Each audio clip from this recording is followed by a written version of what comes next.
प्रतिष्ठिता मनो में वाचि प्रतिष्ठितम्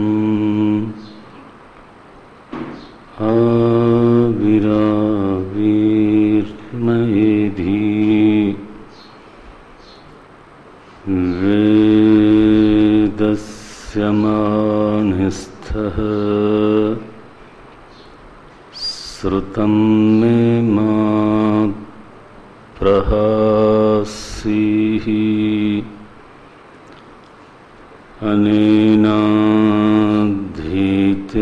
अनेनाधीतेन अहोरात्रान्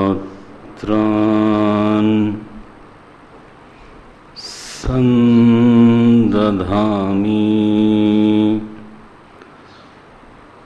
श्रुतं वदिष्यामि सत्यं वदिष्यामि तन्माम् अवतु तद्वक्तारमवतु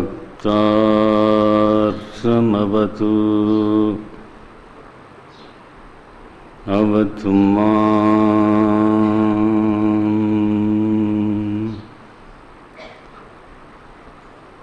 अवतु वक्तारम्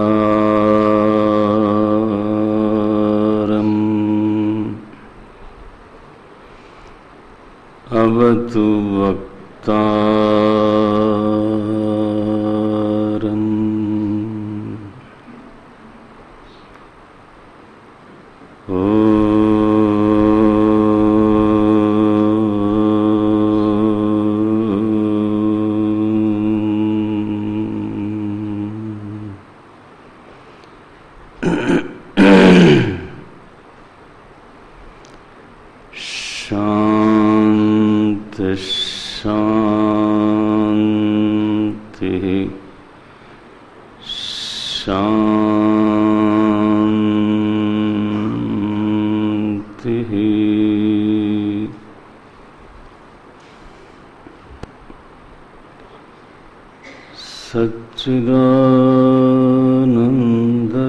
सच्चिदानन्दरूपाय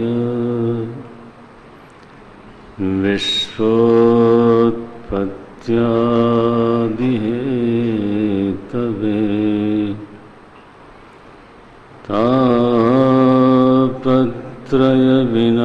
तापत्रयविनाशाय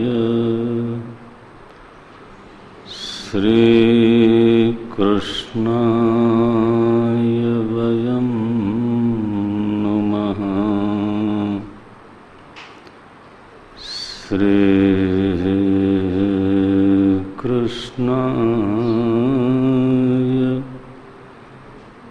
वयं नुमः।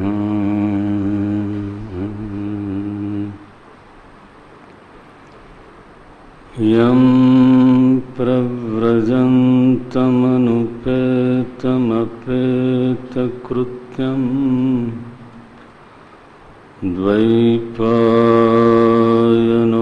विरहकातर आजुहाव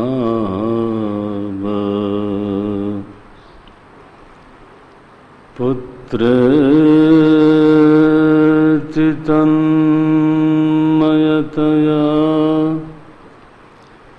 तरवोऽभिनेदुः तं सर्वभूतहृदयं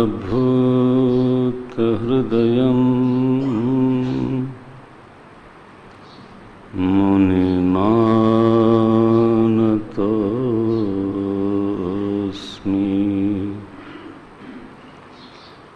तं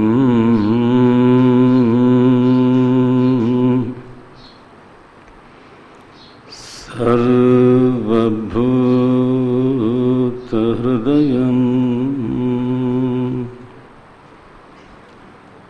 मुनिमानतोऽस्मि।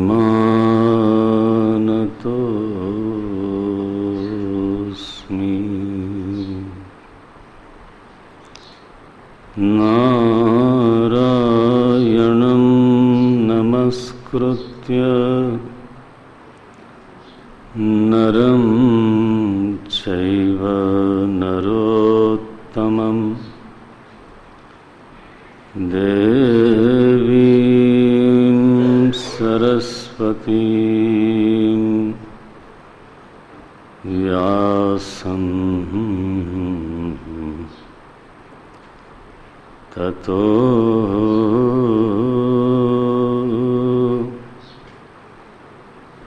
जयमुदीरये।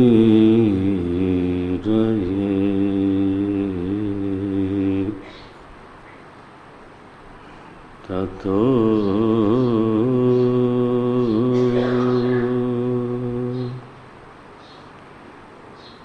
जयमुदीरये।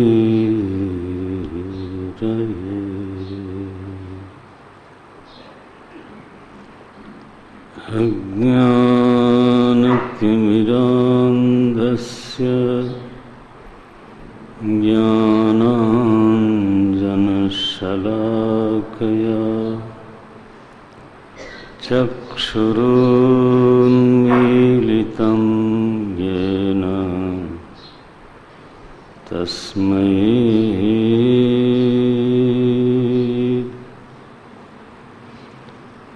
श्रीगुरवे नमः। तस्मै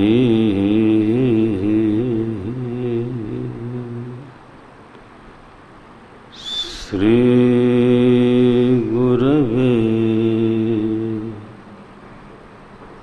नमः।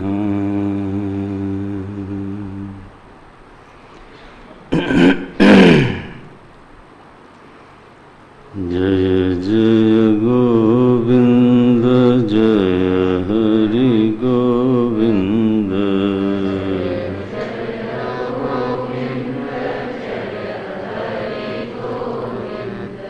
जय जय गोविंद जय हरि गोविंद।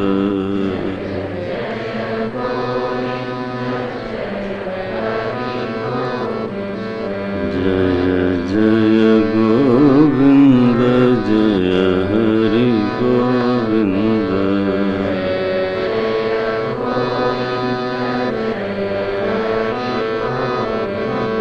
जय जय गोविंद जय हरि गोविंद।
जय जय गोविंद जय हरि गोविंद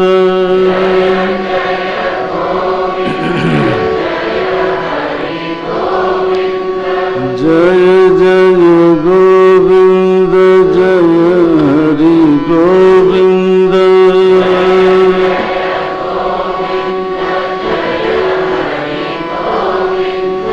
जय जय गोविंद जय हरि गोविंद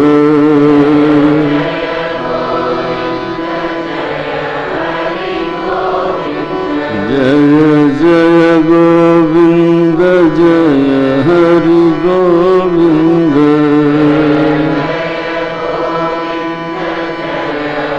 गोविंद जय हरि गोविंद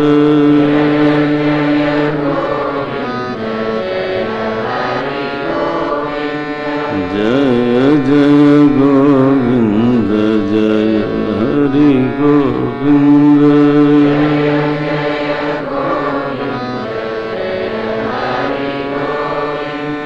जय जय गोविंद जय हरि गोविंद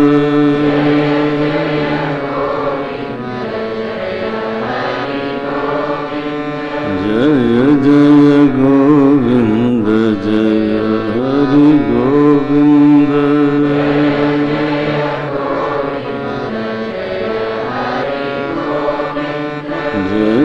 जय गोविंद जय हरि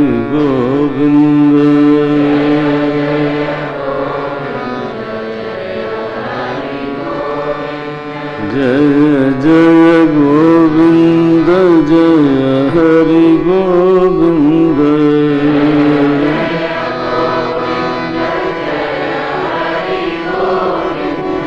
जय जय गोविंद जय हरि गोविंद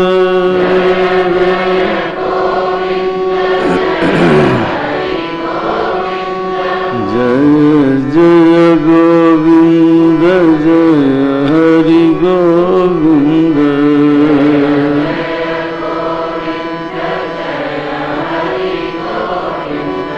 जय जय गोविंद जय हरि गोविंद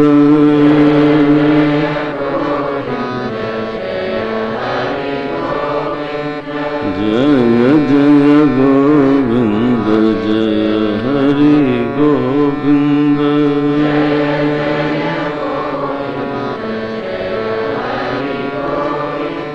जय हरि गोविंद जय हरि गोविंद जय हरि गोविंद श्री कृष्णचंद्र भगवान की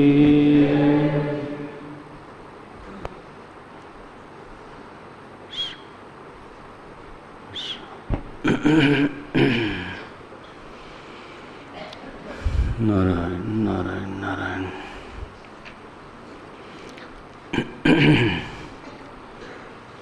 आज जो अभी सूचना हम लोगों ने सुनी, तो वो जो ईमेल था, शायद आपका ध्यान तो गया होगा। ऑपरेशन के बाद वो पहली बार सीधे गुरुजी की ओर से वो ईमेल था, नॉट फ्रॉम नारायण भाटिया जी और मनीषा। तो the communication directly with the devotees have started. That is very heartening. और आज गुरुदेव की जयंती के अवसर पर उन्हीं के प्रतिनिधि के रूप में उनका संदेश मिला, तो हम अनुग्रहित हैं, प्रणाम करते हैं।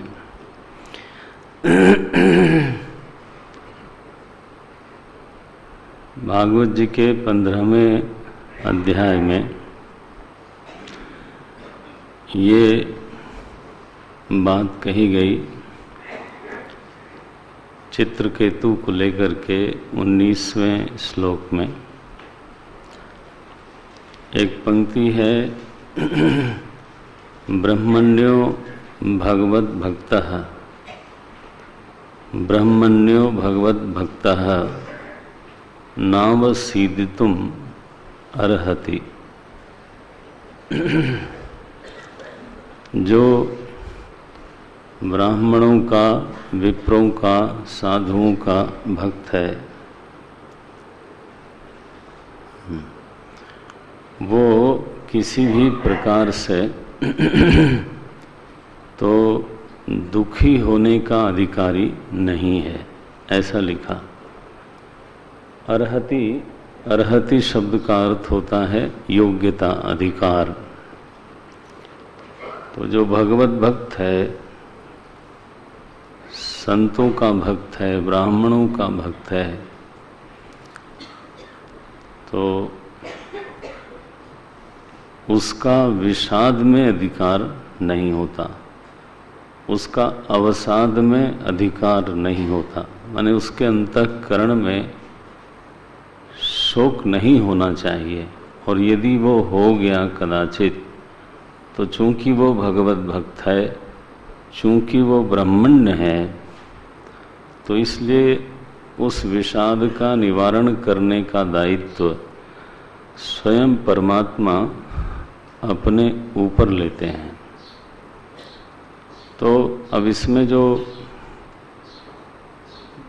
प्रेरणा है वो ये है कि हमारे अंतःकरण में भक्ति देवी को होना चाहिए और हमारे अंतःकरण में ब्राह्मणों के प्रति, संत के प्रति, साधु के प्रति भक्ति होनी चाहिए, आदर होना चाहिए। तो हृदय में जिस चीज़ का हम आवाहन कर सकते हैं और हृदय में जिस चीज़ का आवाहन करना ही चाहिए, तो वो है भक्ति। हमारी ओर से जो करने की चीज़ है वो भक्ति है। हम भगवान के होकर रहें, साधु संतों का कभी अनादर परिहास न करें। जो संस्कृति के संवाहक ब्राह्मण लोग हैं, संरक्षक ब्राह्मण लोग हैं, जिनके कारण से घर में पूजा पाठ, सनातन धर्म के अनुष्ठान होते हैं, माने जिनके बिना वो अनुष्ठान नहीं हो सकते, तो वो संस्कृति के संवाहक होते हैं।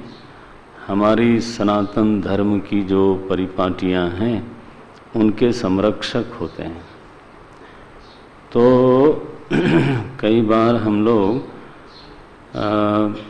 तो उनका परिहास करते हैं अथवा उनके प्रति उतना आदर भाव नहीं रखते, लेकिन उनकी भूमिका बहुत गंभीर है।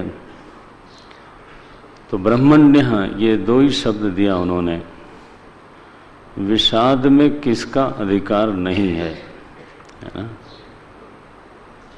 अवसाद में किसका अधिकार नहीं है, इसके लिए केवल दो शब्द भागवत जी में यहाँ पर आया, ब्रह्मण्य भगवत भक्ता न अवसीदितुम अर्हति। ये भगवान का मंगलमय विधान है। ये विधान जो होता है ना, ये भी बड़ी गंभीर रहस्यमयी चीज है। थोड़ा सा उस पर आज प्रेरणा हुई कि थोड़ा उस पर हम लोग बात करें। गीता जी में भगवान ने कहा स्वभावस्तु प्रवर्तते, एक शब्द ये है कि सृष्टि का जो संचालन होता है वो वैसे नहीं होता जैसे राजा कोई बैठ करके राज्य का संचालन करता हो। ऐसा संचालन नहीं होता। राजा एक राजधानी में रहता है और राजधानी में एक राजसभा होती है, राजमहल होता है, वहाँ एक सिंहासन है, राज दरबार है, वहाँ राजा बैठता है और उसके फिर सामंत लोग हैं, सभासद हैं, सेनापति हैं। तो इस प्रकार से राज्य का संचालन करना एक तरीका है जो हम लोग देखते हैं, जानते हैं। तो हमारी बुद्धि सहज भाव से इसी को आधार बना करके अनुमान करती है कि सृष्टि का जो संचालन है ना, वो भी कुछ इसी तरह का होगा। तो भगवान कैसे हैं? बोले राजराजेश्वर,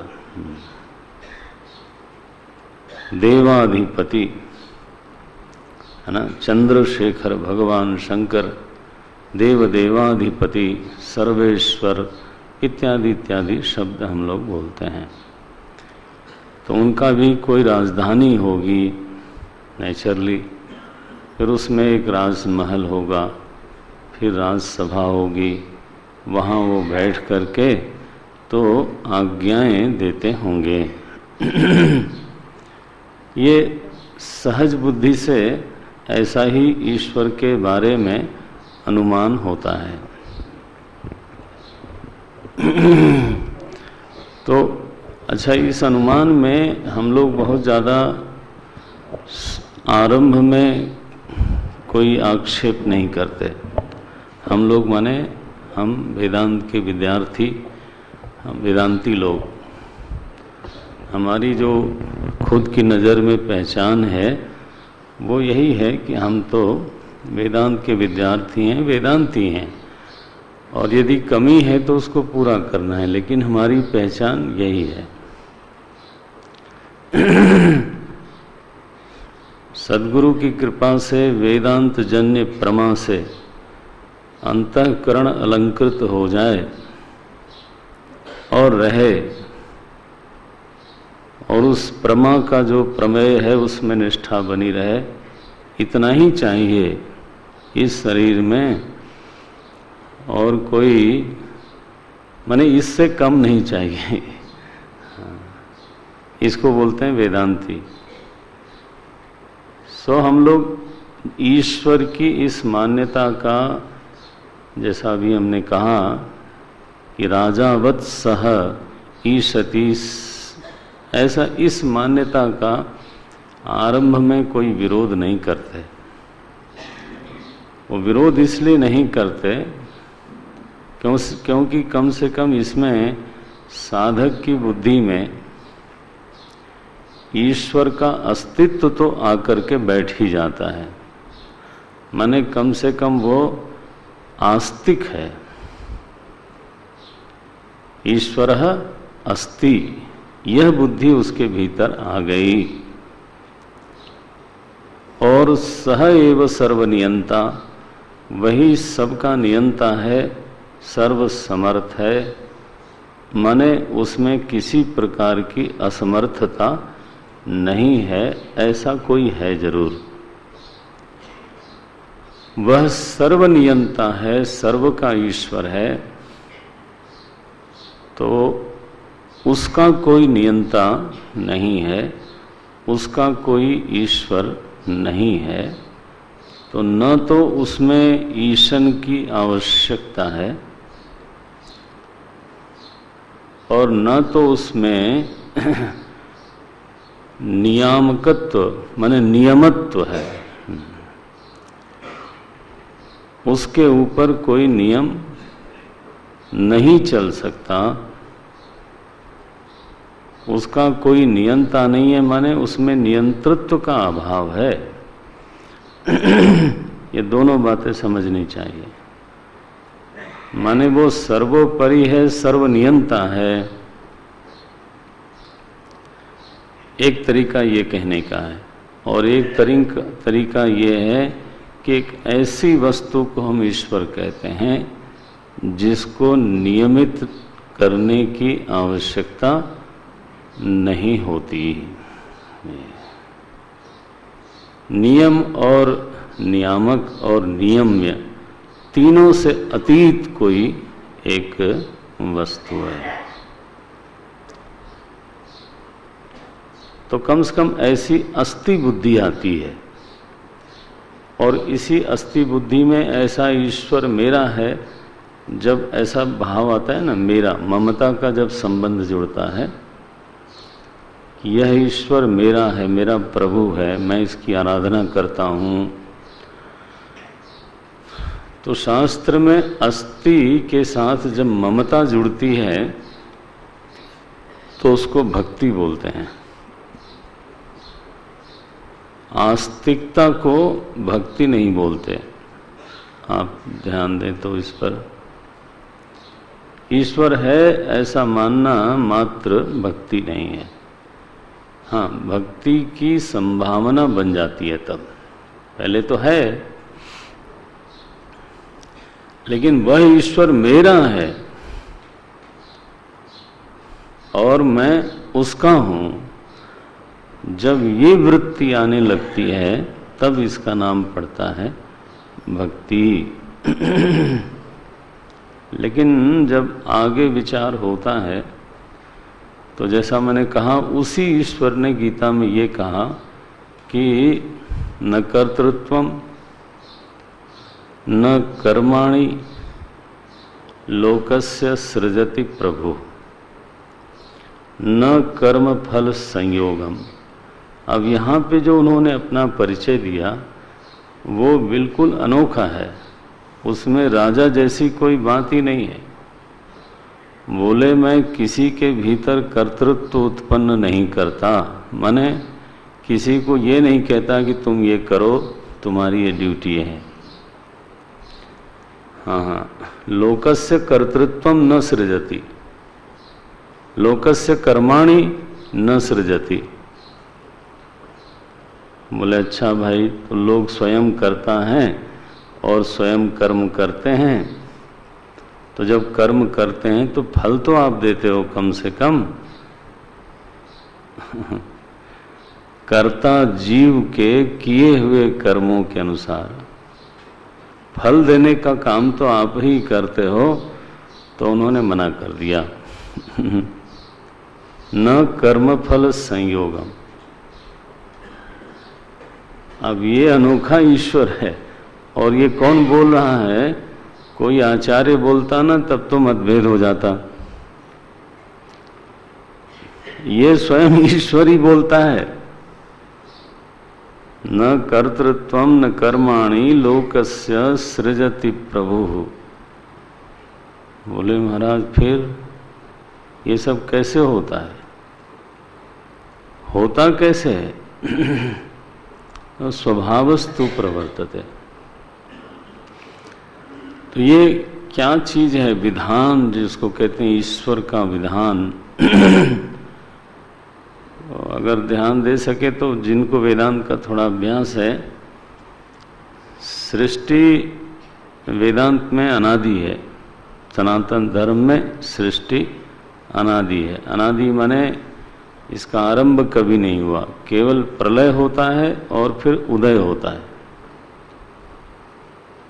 सृष्टि अनादि है, तो सृष्टि के संचालित होने वाले जो विधान है ना, संचालित करने वाले विधान, वो भी अनादि हैं। तो जैसे अनादि वस्तु का कोई कर्ता नहीं होता, वैसे वास्तव में तो विधान का भी कोई कर्ता नहीं होता। अब विधान है क्या? कोई संविधान, कोई किताब है जिसको पढ़ा जाए? जैसे कि इस समय हमारा देश एक कॉन्स्टिट्यूशन के अंदर चल रहा है। The constitution is there to rule, to protect the rights of the citizen, to punish the people who are doing wrong thing. तो कॉन्स्टिट्यूशन इज द सुप्रीम, सर्वोपरि। अब ठीक हो गया। पॉइंट ये है कि ऐसा कोई ईश्वर का विधान हमको लिखा हुआ मिलता है क्या? वो 10 कमांडेंट्स कहीं लिखा हुआ जरूर देखा था लोगों ने,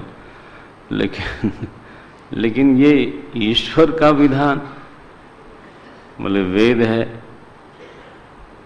वेद में केवल विधान थोड़ो है, वेद में तत्व का स्वरूप भी बताया गया, यज्ञ की प्रक्रिया बताई गई, कर्म की प्रेरणा बताई गई।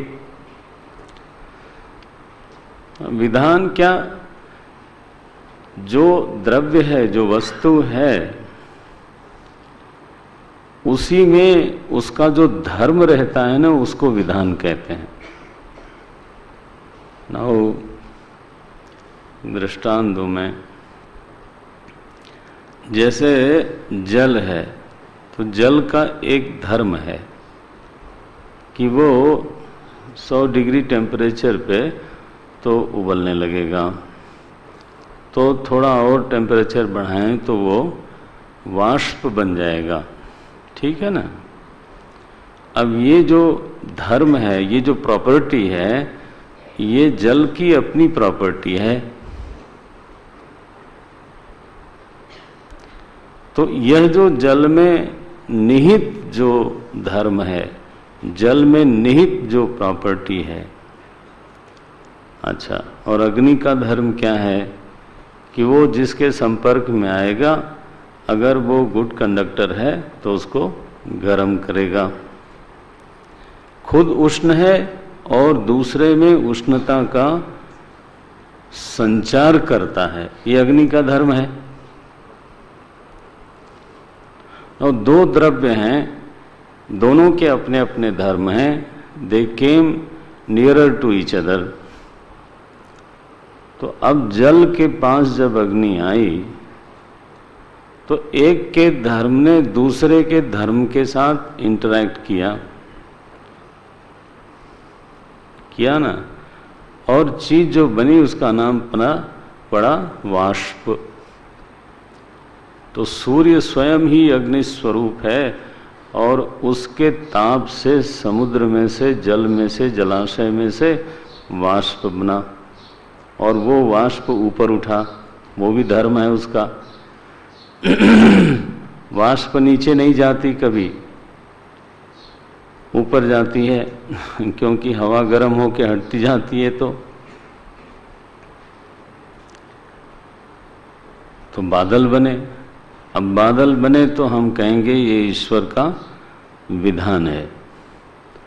ध्यान रखना, बादल बनेगा तो हमें कहना पड़ेगा कि ये ईश्वर का विधान है, लेकिन सच में तो दो द्रव्यों के, तीन द्रव्यों के धर्मों का परस्पर समन्वय है। और फिर बादल वायु पर आरूढ़ होके चलता है, ये भी वायु का धर्म है और बादल का धर्म है, वो बहेगा। और फिर फ्लक्चुएशन हुआ टेम्परेचर में, तो फिर वो बादल बादल नहीं रहेगा, फिर से तो बूंदें बनेगी, तो बरसात होगी। तो ये क्या है? बोले ये ईश्वर का विधान है। तो जब मनीषा से, मनीषी होकर के जब सोचते हैं, तो असल में वस्तुओं के जो अपने अपने धर्म हैं, वो दूसरे के धर्म से इंटरैक्ट करती हैं। जहाँ इंटरैक्ट कर सकती हैं वहाँ करती हैं, और फिर नई नई चीज़ें उत्पन्न होती हैं, सृष्टि चलती है। बरसात गिरती है तो धरती का अपना धर्म है कि वो बीज को अंकुरित कर दे। अब बोलो तो ये एक चेन रिएक्शन है, कौन सी चीज किसको अफेक्ट कर रही है। नारायण, इसको बोलते हैं विधान। मैंने आज तो इतना सूत्र रूप से ही बोल सकता हूं। मैंने ये विषय क्यों उठाया? क्योंकि विधान बाहर ही नहीं है, भीतर भी है। तो अंतःकरण में अगर भगवत भक्ति है, अगर ब्राह्मण भक्ति है, साधु संतों के प्रति भक्ति है, अब देखो तो ऐसा जो अंतःकरण है भक्ति से अलंकृत, ऐसा जो अंतःकरण है जिसमें भक्ति देवी विभ्राजमान हो रही हैं, विराजमान हो रही हैं, उस अंतःकरण को सिंचित कर रही हैं, ऐसा जो अंतःकरण है वो उसकी योग्यता ये बन जाती है कि उसमें दुख नहीं ठहर सकता। अपना श्लोक देखना, बाहर नहीं। हाँ, वो मैं तो उसी श्लोक को समझने की कोशिश कर रहा हूँ। ब्रह्मण्यः भगवत भक्तः नावसीदितुम न अवसीदितुम अर्हति। उसमें शोक ठहर नहीं सकता, और अगर ठहर जाए, बाहर की परिस्थिति ऐसी हो जाए कि उसमें शोक महाराज घुसना चाहे जबरदस्ती उस अंतःकरण में, तो उसको निकालने का भी एक विधान है। देखो, जैसे सूरज की गर्मी से समुद्र से बादल बनता है, वैसे भक्त हृदय में यदि कहीं शोक आ जाए तो भगवान के पार्षद, भगवान के भक्त जो ज्ञान संपन्न अंतःकरण है, जिसको ज्ञानी कहते हैं हम लोग, नारद सरीखे, अंगिरा सरीखे ऋषि महाराज, वो निश्चित रूप से वहाँ आते हैं, वो संयोग होता है।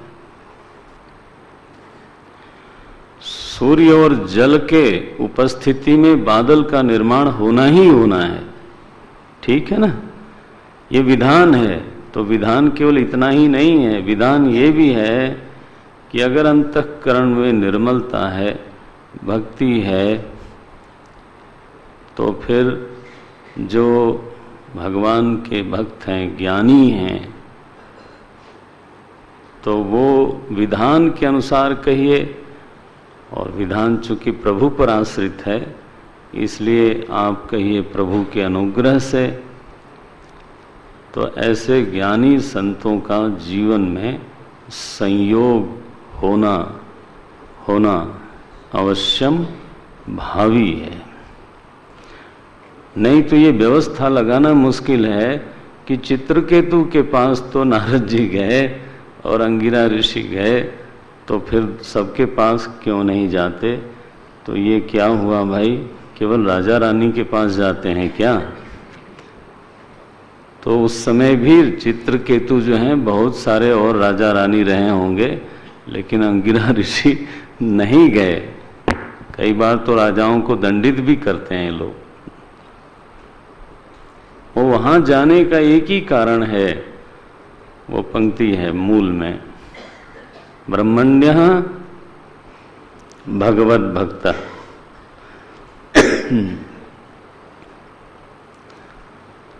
नाम सीदितुम अर्हति। और क्या अद्भुत बात है, चित्रकेतु का मूल व्यक्तित्व यही है। उसके रूप रंग की चर्चा नहीं की गई कि वो गोरा था कि काला था, नहीं की गई ना।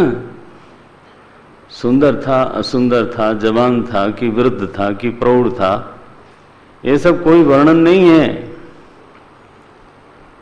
आदमी के शरीर का वर्णन नहीं है, आदमी के अंतःकरण का वर्णन है कि उसका अंतःकरण ऐसा है। ब्रह्मण्य वो असली चीज है, वो मूल व्यक्तित्व है। ब्रह्मण्य भगवत भक्तः, असली चीज तो वहां पे है।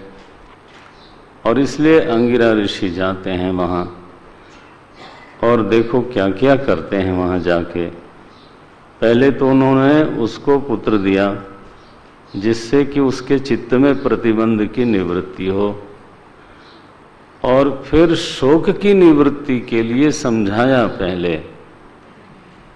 अब ये तो कमाल ही है, शोक की निवृत्ति के लिए समझाया, नहीं समझाया केवल, बल्कि वो जीव को ही बुला लिया। लाओ आओ तुम। और उनके सामने कहा कि अच्छा भाई, तुम्हारा शरीर तो अभी जलाया नहीं गया है, तो कलेवरम स्वम आविश्य शेषम आयु सुहृद व्रतः, सुहृदों से घिरे हुए होकर के लोग बड़ा प्यार करेंगे तुमको जीव। सुहृद व्रतः माने सुहृदों से घिर करके अपने प्यारे प्यारे लोगों के बीच में बैठ के राज करो। यार तुम कहाँ जाते हो? तो जीव ने जो बात कही वो तो राजा की आंख खोलने में पर्याप्त थी। उन्होंने कहा यहाँ तो मामला ही दूसरा है। ये कहता है महाराज मेरे लाखों पिता माता हो गए, मैं किसको किसको निभाऊंगा?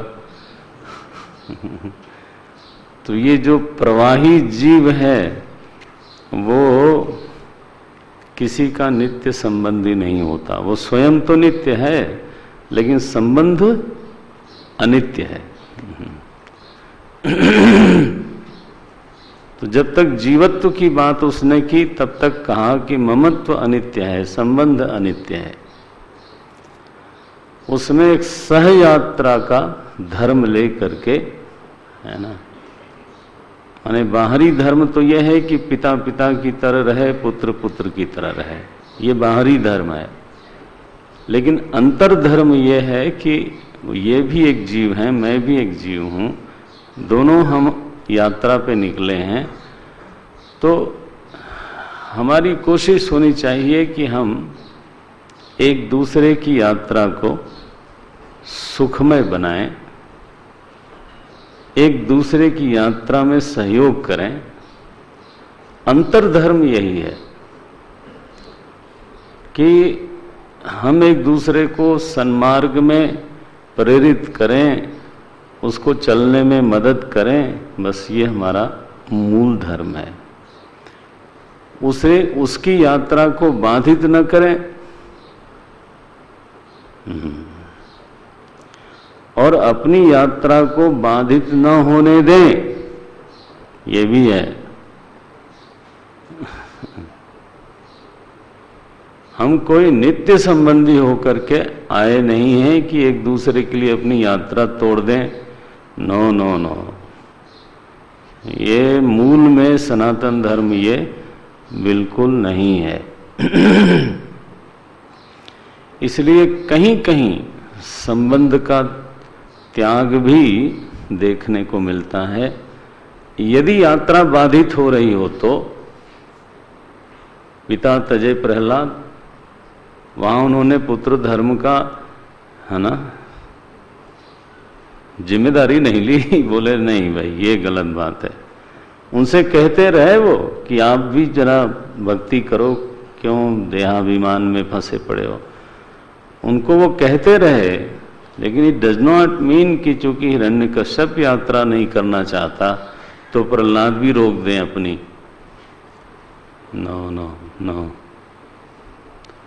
पिता तजे प्रहलाद, विभीषण बंधु, भरत महतारी,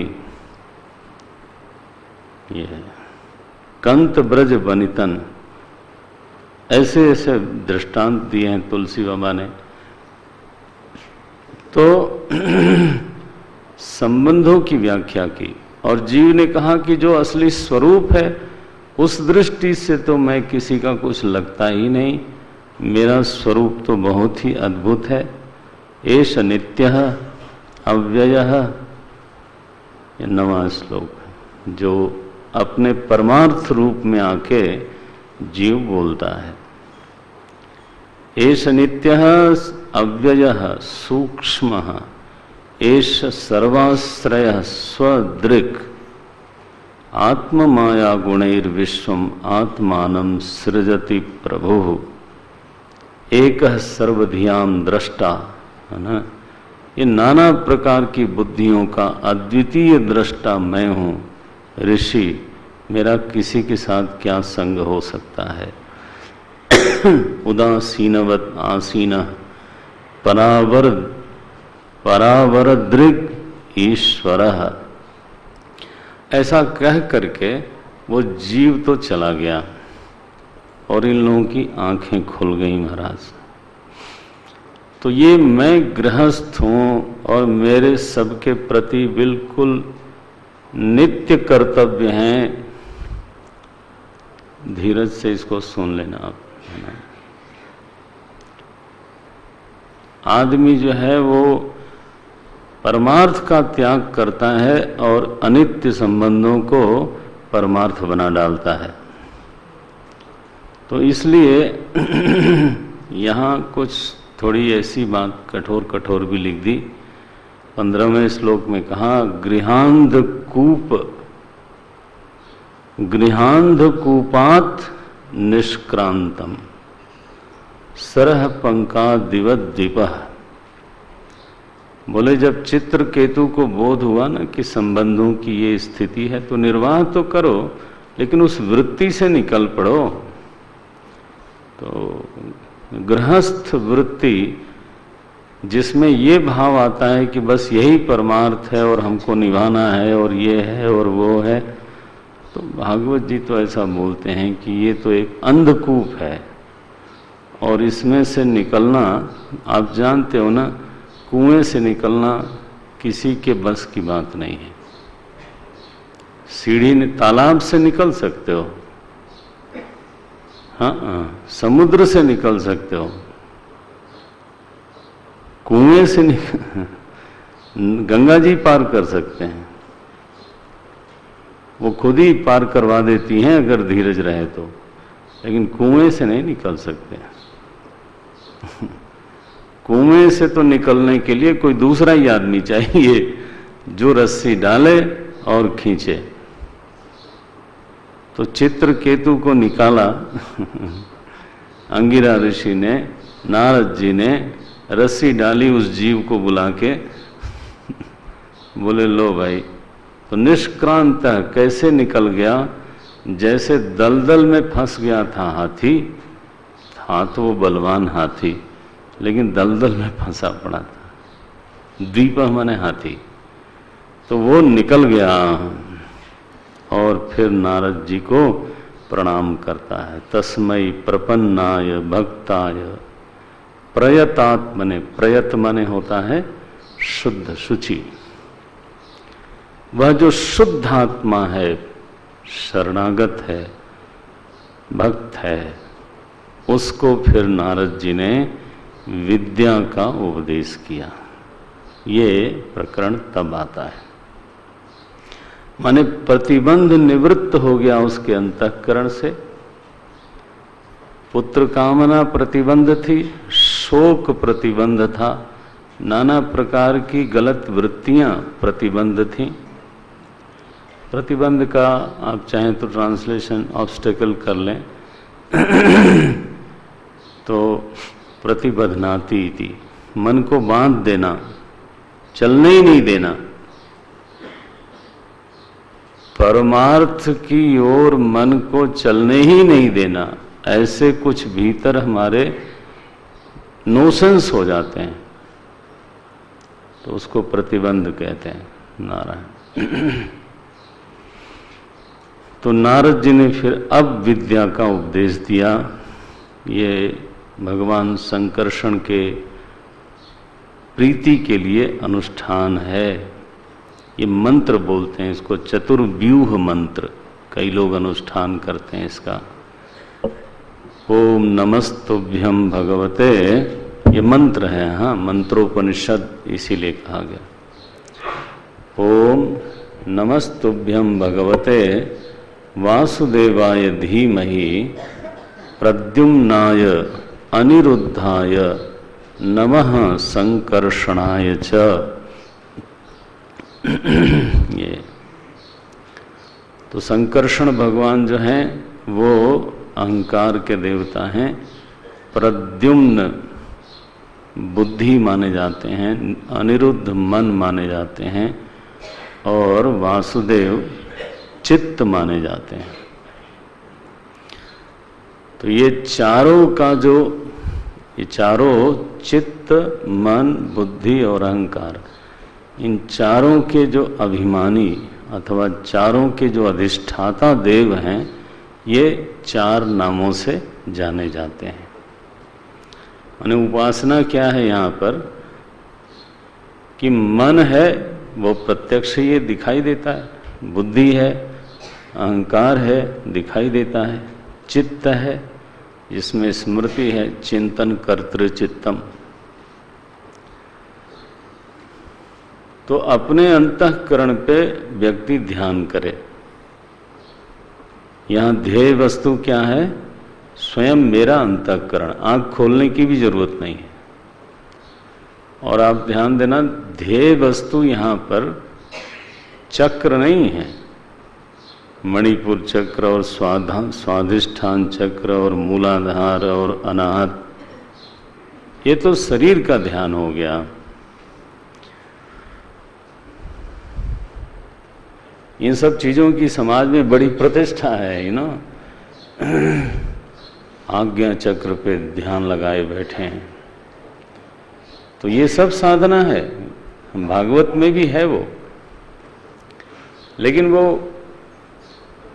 ऊंची श्रेणी में नहीं आता। ना, ऊंची श्रेणी में तो फिर सूक्ष्म ध्येय हो ना, शरीर में क्या ध्यान करना। आप अपने अंतःकरण का ध्यान करो। अंतःकरण में 4 वृत्तियां होती हैं, मन, बुद्धि, चित्त और अहंकार। और इन चारों के फिर अधिष्ठाता देवता हैं, उनका नाम ये 4 है। तो अंतःकरण के जरिए देवता का ध्यान, और ये चारों असल में एक ही चिति तत्व है जो चतुर्धा प्रकट हो रहा है, मन रूप में, बुद्धि रूप में, चित्त रूप में और अहंकार रूप में। तो ये चिति तत्व के ही चारों विलास हैं।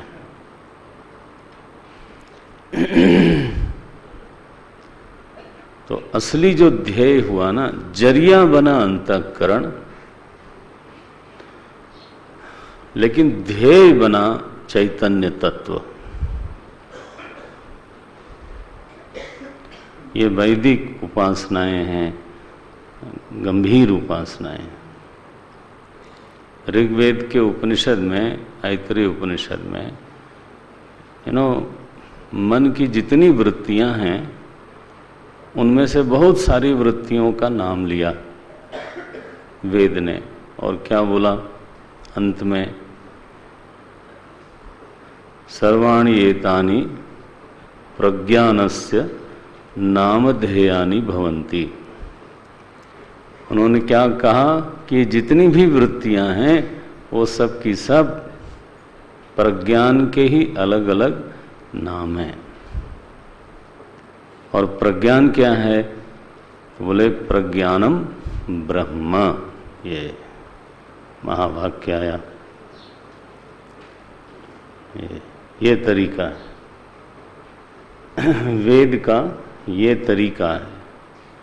यहाँ बिल्कुल वही शैली है उपदेश की। जैसे आप पाषाण विग्रह को जरिया बना करके, माध्यम बना करके भगवान राम का ध्यान करते हो, स्मरण करते हो, है ना? तो प्रतिमा है जरिया, ध्येय वस्तु है राम। यहां पर प्रतिमा स्थानी कौन है? अंतःकरण। यहां अंतःकरण है जरिया और ध्येय वस्तु है चिति तत्व, चैतन्य। बोले चित्रकेतु, इस मंत्र का अनुष्ठान करो, व्रत करो। ये चतुर्व्यूह मंत्र बोलते हैं इसको। ओम नमस्तुभ्यं भगवते वासुदेवाय धीमहि प्रद्युम्नाय निरुद्धाय नमः संकर्षणाय च नमो विज्ञानमात्राय परमानंदमूर्तये आत्मारामाय शांताय निवृत्तद्वैतदृष्टये आत्मानन्दानुभूत्याये भूत्यैव न्यस्तशक्त्युर्मये नमः। ऋषिकेशाय महते नमस्ते विश्वमूर्तये। वचस्युपरते प्राप्य य एको मनसा सह अनामरूपश्चिन्मात्रः सोऽव्यान्नः सदसत्परः। देखो 20वें श्लोक में आपका 21वें श्लोक में आपका परिचित जो वेद का मंत्र है ना, यतो वाचो निवर्तन्ते अप्राप्य, हाँ उसका देखो कैसे अनुवाद आया है। वचसी उपरते अप्राप्य यह एको मनसा सह, बस कहने का ढंग अलग है। मनसा सह वचसी उपरते अप्राप्य,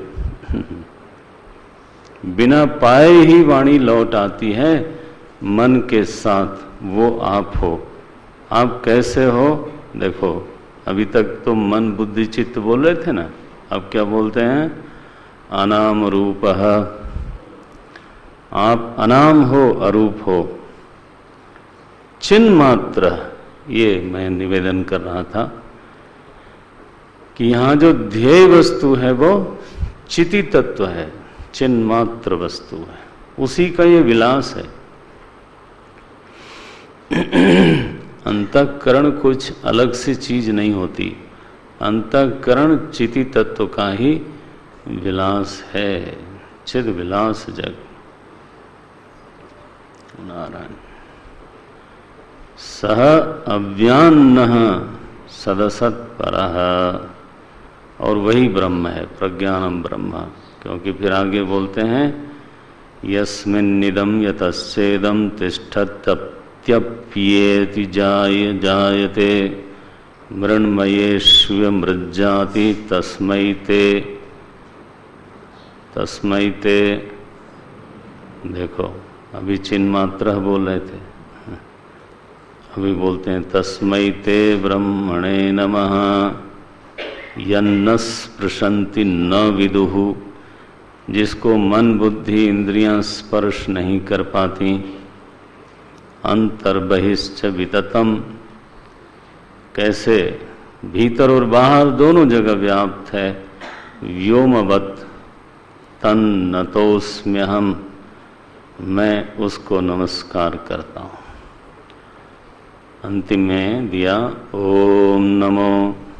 ये कभी ना अकेले जब आप अपना स्वाध्याय शुरू कर दो भागवत पर, तो इन मंत्रों को थोड़ा थोड़ा लेके इस पर मनन होना चाहिए। ये साधना के मंत्र हैं। ओम नमो भगवते महापुरुषाय महानुभावाय महाविभूतिपतये सकल सात्वत परिवृढ़ निकर कर कमल कुड्मलोपलालित चरणारविंद युगल परम परमेष्ठिन नमस्ते। ये बस इतना। तो 18वें श्लोक से लेके 25वें श्लोक तक ये जो मंत्र हैं वो उपनिषद तुल्य माने गए, इसलिए इनका नाम रखा मंत्रोपनिषद। और ये ब्रह्म विद्या है, शुद्ध रूप से ब्रह्म विद्या है। इसका अधिकारी है चित्रकेतु। कौन है वो? ब्रह्मण्यः भगवत भक्ता। ध्यान रखना। ऐसी है ये कथा। जीवन में उसके कामना दिखाई, शोक दिखाया, हर्ष दिखाया। तो हम सभी लोगों में शोक हर्ष ये सब आता रहता है, लेकिन यदि हम लोग भी ब्रह्मण्य और है ना भगवत भक्त होवें तो फिर अंगिरा ऋषि को तो आना ही पड़ेगा। अगर लंका में विभीषण को बताने के लिए हनुमान जी जा सकते हैं, विभीषण कभी सोच सकता था कि यहाँ भी कोई संत आ सकता है? वो तो बेचारा जितनी साधना कर सकता था वो कर रहा था, ठीक है ना। लेकिन अब विधान जैसा मैंने बताया ना, ये विधान है पक्का। तो विधान के अनुसार हनुमान जी जैसे संत लंका में उसके घर के दरवाजे के बाहर जाके ब्रह्म मुहूर्त में दरवाजा खड़खड़ाते हैं। माने ये भी गजब का विधान है। हनुमान जी को स्वयं ही इस बात पर आश्चर्य है कि ये सुबह उठ करके तो लंका में राम राम बोलने वाला कैसे हो सकता है। लंका तो निशाचरों की नगरी है, लंका निशिचर निकर निवासा, यहाँ कहाँ सज्जन कर वासा। हनुमान जी को स्वयं ही ये भरोसा नहीं है कि यहाँ कोई सज्जन रहता होगा। तो आप जरा सोचो विभीषण को कैसे लेकिन उसको सद्गुरु मिले महाराज वहां पर। नारायण, ये महिमा है, विधान इसको बोलते हैं। जलाशय है और सूरज तपता है तो बादल को तो बनना ही पड़ेगा, ये तो ईश्वरीय विधान है। तो हमें तो बस वैसा अंतःकरण बनाने की जरूरत है, उसी को ध्यान में रखा जाए। अच्छा बोले, देखो चित्रकेतु, अगर तुमने 7 दिन इस विद्या का गहन अभ्यास किया और धारण किया, 7 रात्रि तक, रात्रि शब्द लिखा, बोले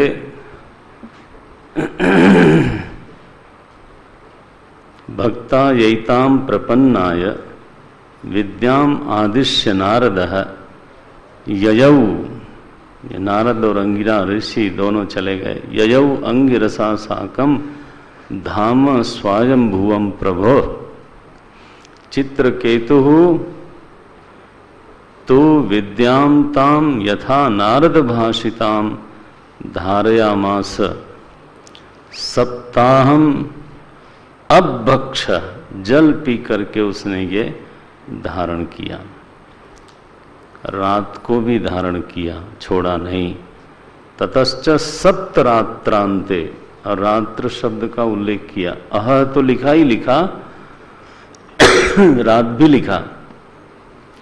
ततश्च सप्तरात्रांते विद्या धार्यमाणया, जब 7 रात्रियों तक और दिन तक लगातार उसके अंतःकरण में ये विद्या महारानी विराजमान रही, तो चूंकि उसने विद्या को धारण किया तो इसलिए उसका नाम पड़ा विद्याधर, और अखंड रूप से धारण किया तो विद्याधर का अधिपति बना वो। फिर अब ये देव कोटि में चला गया। देवताओं में जो विद्याओं को धारण करते हैं उनको कहा जाता है विद्याधर।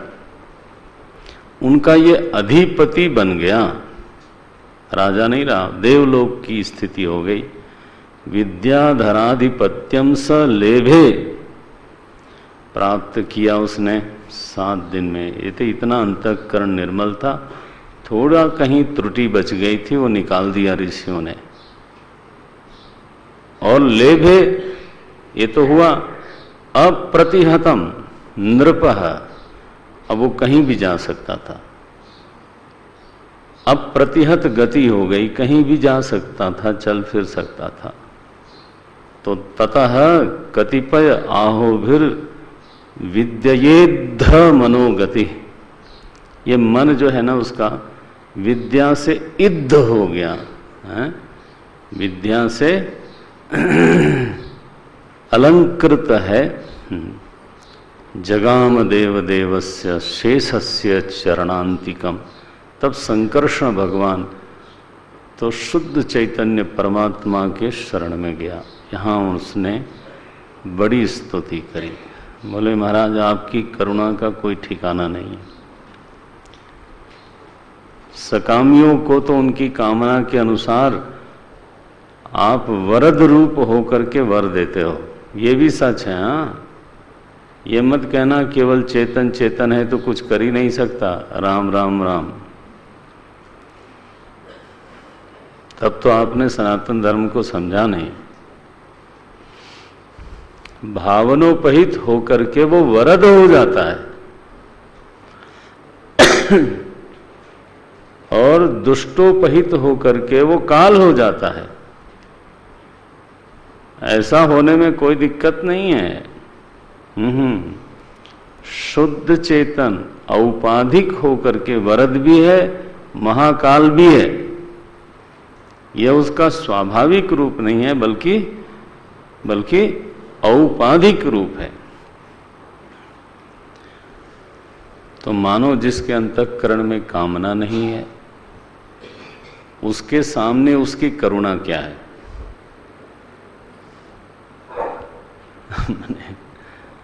जो सकाम है उसकी कामना पूरी करता है, ये उसकी करुणा है, दया है। लेकिन मानिए किसी के भीतर कामना नहीं है, तब क्या दया है? तो बोले तब तो बहुत बड़ी दया है। तब तो ये है कि जो अकाम है ना, निष्काम, भगवान उसको स्वयं को दे देते हैं। जो सकाम है उसको तो छोटी छोटी झुनझुने वाली चीज देते हैं, लेकिन जो निष्काम है पूछते हैं भाई क्या चाहिए तुमको, वो कहता है मुझे तो कुछ लगता नहीं कि चाहिए।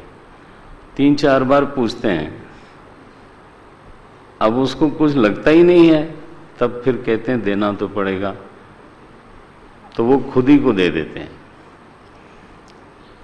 केवट को बार बार पूछा, लो भाई तुम उतरा ही ले लो। वो हाथ जोड़ के खड़ा हुआ, बोले महाराज अब कछु नाथ न चाहिए मोरे, दीन दयाल अनुग्रह तोरे। मुझे अब चाहिए नहीं, ये अनुग्रह आपका ही है, मेरा कोई पुरुषार्थ नहीं है। तो अब तो आप कृपा करो, मुझे कुछ दो नहीं, अब तो भर गया मैं। तो भगवान ने अनपायनी भक्ति उसको दी। यहाँ लिखा है 34वें श्लोक में, एक आध श्लोक तो पढ़ ही देना चाहिए। बोलते हैं अजितः जितः सममतिभिः साधुभिर्भवान् जितात्मभिर्भवता भवता। बोले महाराज आप तो वैसे तो आपको कोई जीत नहीं सकता, लेकिन फिर भी आपको कुछ लोगों ने जीत रखा है। अजितः आपको तो कोई जीत नहीं सकता, लेकिन फिर भी जितः भवान आपको लोगों ने जीत रखा है। बोले वो कौन है? मेरे को जीतने वाला कौन पैदा हो गया? बोले महाराज सममति भी जितात्म भी साधु भी जितः भवान। ये पंक्ति है। जो समदर्शी हैं, जो जितेंद्रिय लोग हैं, जो साधु हृदय के लोग हैं, उन्होंने तो आपको जीत रखा है। बोले क्या जीत रखा है? तो विजिताहा ते, विजिताहा आप विजित हुए हो, उनके लिए आपने क्या किया? ते अपि च भजताम, अब भजन तो करते हैं, कामना उनमें है नहीं। ते अपि भजताम अकाम आत्मनाम य आत्मदह अति करुणः। ये शब्द देखो, ये करुणा की पराकाष्ठा है कि आप आत्मदह, वरदह नहीं, ध्यान देना, वर नहीं दे रहे हैं, आत्मदह आप अपने को देते हो, तो वो तो आपके स्वरूप से संपन्न हो जाते हैं। कोई संपत्ति से संपन्न होता है, और ये महाराज लोग स्वरूप से संपन्न है, आनंद मग्न। तब विभव खलु भगवन, ये जगत की उत्पत्ति लय स्थिति तो आपका वैभव है, आप तो इससे बहुत बड़े हैं। बढ़िया स्तुति है, ये पढ़ने लायक है, एक एक श्लोक जब ऐसी स्तुति करी, भगवान संकर्षण अति प्रसन्न हुए। उन्होंने कहा, देखो तुम विद्याधर चित्रकेतु, यन नारद अंगिरोभ्याम ते व्याहृतम में अनुशासनम, मेरा ही अनुशासन था, उन दोनों ने आके तुमको बताया। आज मैं कहता हूं संसिद्धोसी, 50वां श्लोक है ये, तुम संसिद्ध हो गए हो। संसिद्धोसी तया राजन विद्या, एक तो तुम्हारे हृदय में विद्या थी और अब तुमने मुझको देख भी लिया, दर्शन भी कर लिया। विद्या दर्शनाच्च में, और फिर भगवान स्वयं अपने मुख से अपना स्वरूप बोलते हैं। अहम वै सर्वभूतानि भूतात्मा भूतभावनः शब्द ब्रह्म परम ब्रह्म ममोभे शाश्वती तनु लोके विततमात्मानं लोकं चात्मनि संततम् उभयं च मया व्याप्तं मयि चैवोभयं कृतं यथा सुषुप्तः पुरुषो विश्वं पश्यति चात्मनि आत्मानमेकदेशस्थं मन्यते स्वप्नोत्थितः एवं जागरणादीनि जीवस्थानानि चात्मनः मायामात्राणि विज्ञाय तद्द्रष्टारं परं स्मरेत् येन प्रसुप्तः पुरुषः स्वापं वेदात्मनस्तदा सुखं च निर्गुणं ब्रह्म तमात्मानमवैहि माम् वयं स्मरतः पुंसः प्रस्वापप्रतिबोधयोः अन्वेति व्यतिरिच्येत तज्ज्ञानं ब्रह्म तत्परम्। अन्वय व्यतिरेक का भी उल्लेख किया। अन्वय का अर्थ ये है कि जब जगत है तो वो परमात्मा से भरा हुआ है, लेकिन परमात्मा जगत के बिना भी है। परमात्मा में जगत का व्यतिरेक है और जगत में परमात्मा का अन्वय है। ये माने मिट्टी बिना घड़े के रह सकती है, लेकिन घड़ा बिना मिट्टी के नहीं रह सकता। ये रिलेशन है, इसको बोलते हैं अन्वय और व्यतिरेक। जब जगत है तो बिना ईश्वर के नहीं रह सकता, अविनाभाव है। लेकिन आप ये मत कहना कि ईश्वर भी जगत के बिना नहीं रह सकता, ऐसा मत सोच लेना। तो व्यतिरेक शब्द भी लिखा। व्यतिरेक समझना बहुत जरूरी है। ईश्वर सत्ता जगत निरपेक्ष है, लेकिन जगत सत्ता ईश्वर सापेक्ष है। ऐसा है ये रूप। तो बोलते हैं व्यतिरिच्यते तज्ज्ञानम ब्रह्म तत्परम। अब ये सारे वेदांत के ऐसे बढ़िया बढ़िया मंत्र हैं, उपनिषद की तरह हैं बिल्कुल, है ना।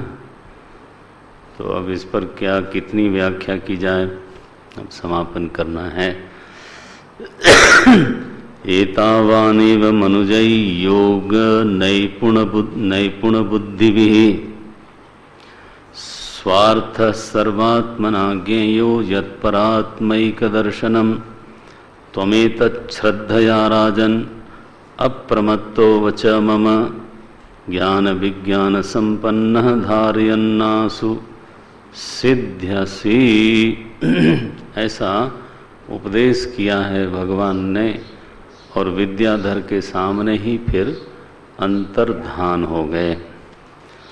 उसने जिस दिशा में अंतर्धान हुए थे उस दिशा में देखते हुए प्रणाम किया, और अब तो वो गगने चरह, अगले अध्याय में गगने चरह, अब वो गगनचारी हो गया। और इसी प्रसंग में फिर कल हम अंतिम सत्र देखेंगे। कल गुरु दक्षिणा का कार्यक्रम होगा और अंतिम सत्र में ये 2 अध्याय 3 अध्याय, माने असल में तो 2 हैं। 19वें अध्याय में एक पुंसवन व्रत का विवरण है, विधान है। तो जिसको व्रत करना हो उसको स्वयं भी थोड़ा पढ़ना पड़ेगा। तो कल हम इसको पूरा करेंगे। ओम ओम तत्सत। आरती करते हैं।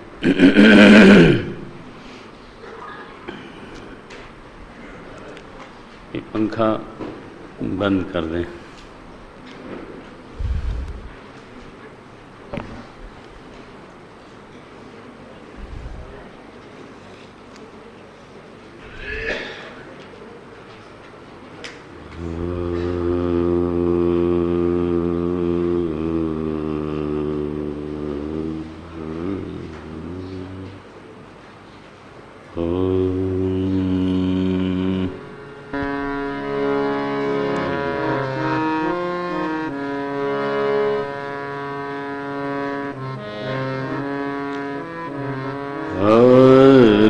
अति पावन पुराण की धर्म भक्ति विज्ञान कान की आरती अति पावन पुराण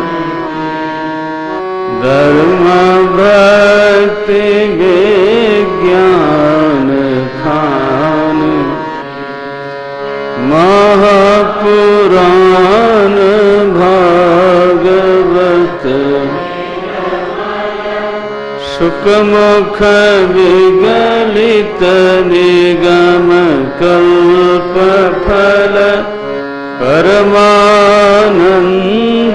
सुधार समय कल लीलारति रस रस निधान की आरती अति पावन पुराण की कलिमल मथनित ताप निवारिणी जन्म मृत्युमय भव भय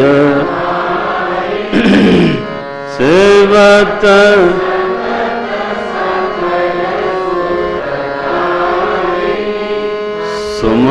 सुमहौषधि हरिचरित गान की आरती अति पावन पुराण की विषय विलास विमोह विमल विराग विवेक विकासिनी भगवत तत्व रहस्य परम ज्योति परमात्म ज्ञान की आरती अति पावन पुराण की परमहंस मुनि मन उल्लासिनी रसिक हृदय रस रास भक्ति मुक्ति रति प्रेम कथाय किंचन प्रिय सुजान की आरती अति पावन आरती अति पावन पुराण की धर्म भक्ति विज्ञान खान की धर्म भक्ति विज्ञान श्री कृष्णचंद्र भगवान की श्रीमद्भागवत भगवान की श्री सुखदेव जी महाराज की सद्गुरुनाथ महाराज की सब संतन की उमापति महादेव की जय जय श्री राधे।